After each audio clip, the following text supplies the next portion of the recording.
Napuno ng tensyon ang graduation ceremony sa isang paaralan sa Lawaan, Antique.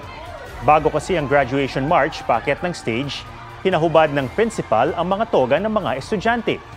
Ikinagulat at ikinadismaya ito ng mga magulang at graduating students ng isang national high school. May ilang sumunod pero may ilang nagreklamo at umuwi na lang. Sa investigasyon ng Schools Division of Antique, napag-usapan daw sa pulong ng mga guro at mga magulang na magsuot na lang ng school uniform at sablay ang mga estudyante para gawing simple ang seremonya. Pero posibleng di raw naisapinal sa meeting kung ano talaga ang isusuot kaya may ilang nagtoga. Hinihintay pa ang paliwanag ng principal. Hiningan siya ng pahayag ng GMA Integrated News pero wala pa siyang tugon.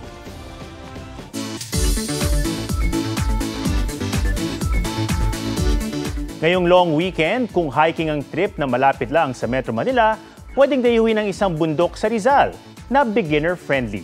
G tayo dyan kasama si Oscar Oida.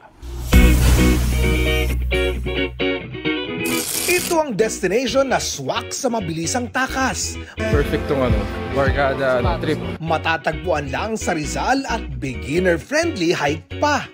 Can't say no sa Mount Sembrano. Ang mga nahikayat umakyat, ang vlogger na si Kimpoy Feliciano, kasama ang mga sparkle artists. Hiking ang trip nila. Nature lover ang mga kapuso. Mula sa simpleng lakaran, Ang tarik. nagiging mahirap ang akyatan sa matarik na gubat hanggang sa maabot ang damuhan at makatungtong sa tuktok. Tingnan niyo yung view. Wow. Tanaw ang Talim Island and spend some chill time.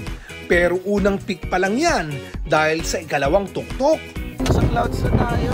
pawing-pawi ang pagod at pwedeng tumambay habang napakagandang tanawin ay pinapanood.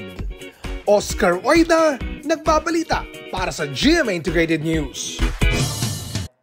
Huwag magpahuli sa mga balitang dapat niyong malaman. Mag-subscribe na sa GMA Integrated News sa YouTube.